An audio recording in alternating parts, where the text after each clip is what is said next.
Hello friends, good morning. आप लोग कैसे हैं? आप लोग स्वस्थ मस्त व्यस्त होंगे। मेरा नाम नेहा उपाध्याय है और मैं एक छोटे गांव से बिलोंग करती हूँ। और जो है कि मेरे पास दो बहन, तीन भाई हैं।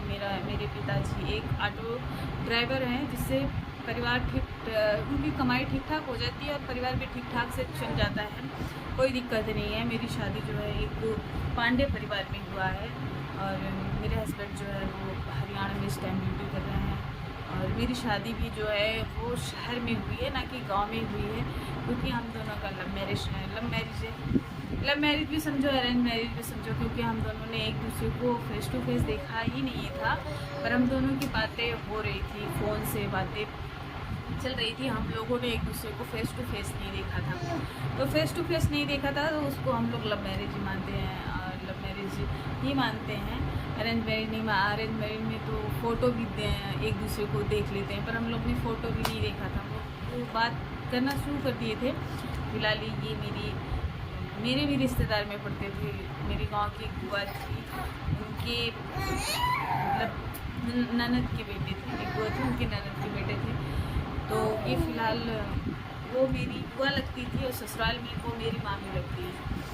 तो उन्हीं के द्वारा हमारी प्रेम कहानी शुरू हुई और मेरी शादी भी हुई। शादी मेरी फिक्स हुए, कोरोना के पहले मेरी शादी फिक्स हुई थी और वो दौर ऐसे गुजरा कि शादी उसी में रुक गई। फिर मेरी शादी जो है 2022 में हुई, 22 जनवरी 2022। और ये 22 जनवरी मेरे लिए बहुत ख़ास अब जाके हो गया, क्योंकि इसी दिन अयोध्या में राम जी भी आए थे और इसी दिन हमारी शादी भी हुई थी। तो ये दिन मेरे लिए बहुत स्पेशल हो गया।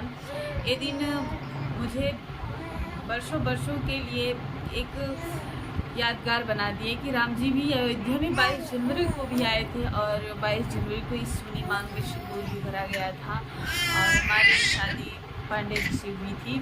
तो मैं इस शादी से लेकर बहुत खुश थी और मेरे परिवार में सारे लोग बहुत अच्छे हैं। मेरे हस्बैंड, दो भाई हैं, दो बहन हैं और हमारी आधी भाभी हैं, उनके दो बेटे हैं। उनके पास दो बेटे, मेरे पास एक बेटी। तो मेरे परिवार में दो लड़के एक लड़की है अभी। और लड़की में तो मेरी बेटी अकेली है अभी, तो उसको सारे लोग बहुत लाड प्यार करते हैं। उसके बड़े पापा भी बहुत प्यार करते हैं और बड़ी मम्मी भी उसकी बहुत प्यार करती हैं। सारे लोग फैमिली भी बहुत अच्छे हैं और मेरे साथ सब कुछ बहुत अच्छा है। पर एक ही कमी है कि मेरे ससुर जी कि वो होते तो शायद मुझे बाप की कमी महसूस नहीं होती। ससुराल में मुझे एक ही चीज़ की कमी महसूस हुई है, मेरे पास से ससुर जी नहीं है। पर मेरे ससुर जी बहुत अच्छे थे। सारे लोग कहते हैं कि आपके ससुर जी नहीं थे, वो देवता भी है। परिवार में सारे लोग उनको बहुत, क्या बोलते हैं आप लोग,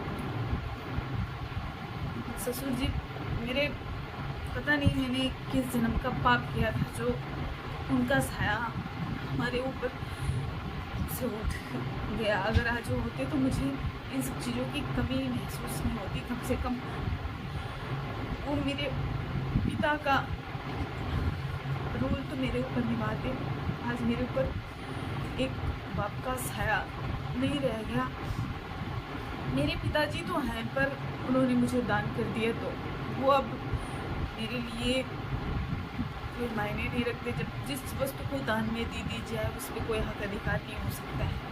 पर मेरे पता नहीं, मैंने ज़रूर कुछ ना कुछ तो पाप किया ही होगा जो मुझे परिवार में सब कुछ मिलने के बाद भी मेरे पास एक पिता की कमी रह गई।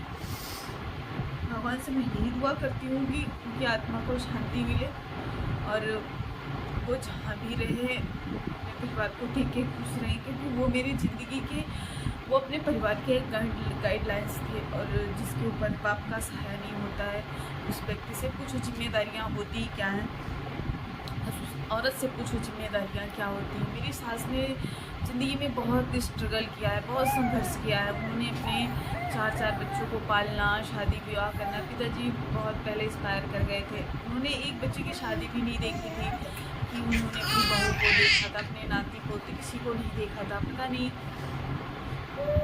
वो हम लोगों को इस मझधार में क्यों छोड़ के चले गए, क्या कारण था। उनको पता नहीं हम लोग की किस्मत ही इतनी बुरी थी कि क्या बताएं आप लोगों से कि हम लोग की किस्मत ही पता नहीं इतनी ख़राब कैसे हो गई किस्मत की। सब कुछ मिलने के बाद, सब कुछ परिवार में सब कुछ मिलने के बाद सिर्फ एक बाप का साया भगवान ने छीन लिया। इसलिए मैं इस बात से भगवान जी से बहुत नाराज़ हूँ, क्योंकि जब उनको देना था तो सब कुछ दिए होते, क्यों ऐसा किए कि एक बाप का साया हम लोग के ऊपर से उठ गया। आज वो होते तो हम लोग के ऊपर ऐसी कोई जिम्मेदारी नहीं होती, हम लोग अपनी ज़िंदगी में किसी चीज़ को लेकर वो नहीं होती। लेकिन आज इस बात का तो दुख ही होगा ही कि बाप ना होने के बाद बेटे के ऊपर क्या गुजरती है। तो ऐसी हमारी फैमिली चल रही है। हमारे पिताजी बहुत अच्छे थे, बहुत अच्छे इंसान थे, और वो मेरे मायके भी आए गए हैं, क्योंकि मेरे ससुर जी का रिश्ता वहाँ पहले से था। क्योंकि अब जैसा भी उन दोनों का रिश्ता तो था। सारे लोग मेरे गांव के भी कहते हैं, मेरे मायके वाले भी कहते हैं कि वो देवता थे। फिर भगवान को भी अच्छे लोग पसंद नहीं आते हैं धरती पे, कि अच्छे लोग जो बहुत अच्छे होते हैं वो उनको पता नहीं भगवान जी उनको पता नहीं क्या कर देते हैं, वो अपने पास ही बुला लेते। जैसे हम लोग भी इंसान हैं, हम लोगों को अच्छी चीज़ें अच्छी लगती हैं, तो वैसे भगवान को भी अच्छी चीज़ें ही अच्छी लगी। तो वो हम लोग के बीच में इस टाइम नहीं है। अगर होते तो आज पूरी फैमिली एक होती तो कितना अच्छा होता, सब कुछ कितना ठीक होता। पर समय के हिसाब से सब कुछ चेंज होता गया, और मैं इस टाइम अपने पति के साथ बाहर रहती हूँ, क्योंकि खाना बनाने में सब कुछ करने में मेरे पति को बहुत दिक्कत होती है, क्योंकि वो 8 घंटे ड्यूटी करके आते हैं और उनके सर में भी थोड़ी बहुत दिक्कत थी। तो वो जैसे कि ज़्यादा टेंशन ले लेते थे या ज़्यादा थक जाते थे, तो उनको डिप्रेशन सा होने लगता था। तो उनको बहुत सारी चीज़ों का सामना करना पड़ता था। इतनी कम उम्र में पिताजी गुजर गए, और फिर जीजा जी भी गुजर गए थे। तो एक फैमिली के ऊपर कैसे सारी चीज़ें, जब पिताजी के गुजरने के बाद सारे लोग उनको किस निगाह से देखते हैं, कैसे उनको हर चीज़ मैनेज, कैसे मेरी सास मेरी माता जी ने कैसे सब कुछ मैनेज किया। तो हर चीज़ भी लोगों के ऊपर छोटे थे, टेंशन थी, तो थोड़े सर में दिक्कत होती थी। तो इसकी वजह से वो ज़्यादा डिप्रेशन में रहते थे, उनको हर चीज़ याद आती रहती थी। तो इसलिए हम उनके साथ रहते हैं कि वो 8 घंटे ड्यूटी करें और मैं घर पे सारी चीज़ें देखूँ, खाना बनाने से लेकर कपड़े धुलने से लेकर हर चीज़ देखना पड़ता है, क्योंकि ऐसे ड्यूटी करने में कोई दिक्कत होती थी। तो मैं उनके साथ इस टाइम यहाँ पर हूँ, और मैं अपनी फैमिली से बहुत खुश हूँ। सब कुछ भगवान की कृपा से सब कुछ जैसे भी है, जो भी है, वो सब अच्छा है। और भगवान से मेरी यही दुआ है कि अब ऐसा कोई काम ना करे हमारे साथ, ऐसा कुछ भी ना छीने जिससे हम और ज़्यादा दिक्कत में हो जाए। जैसे जो भी है सामने है, हम आप लोगों से यही दुआ करते हैं। बिटिया रानी हमारी रो रही है, क्योंकि वो अब उसको नहाने का टाइम हो गया है, तो वो अपने नहाने के टाइम पे रोना शुरू करती थी, मुझे अब ले चल के नहलाओ। और मैं थोड़ा आप लोगों से बस अपने बारे में बताना चाहती थी। वीडियो कैसी लगी कमेंट में ज़रूर बताना।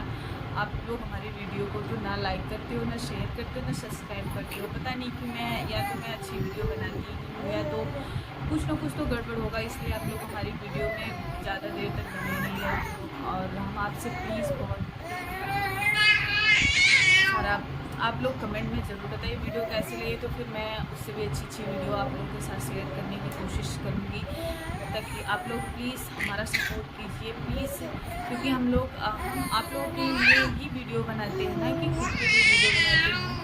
और हमारी ज़िंदगी में जो भी है, भगवान से यही दुआ करो जो भी प्रॉब्लम है वो सारी दूर हो जाएँ, और आप लोगों का प्यार दुलार सब कुछ हमारे ऊपर बना रहे, और हमारी फैमिली भी सारी सब कुछ बहुत अच्छे से रहे।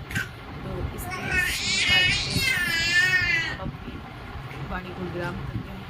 तो आप हमारी वीडियो को ज़्यादा से ज़्यादा सब्सक्राइब करके सपोर्ट कीजिए, क्योंकि आप लोगों का सपोर्ट ही हमारे लिए काम करेगा। प्लीज़ प्लीज़ प्लीज़ आप हमारे वीडियो को प्लीज़ ज़्यादा से ज़्यादा सब्सक्राइब कीजिए, शेयर कीजिए।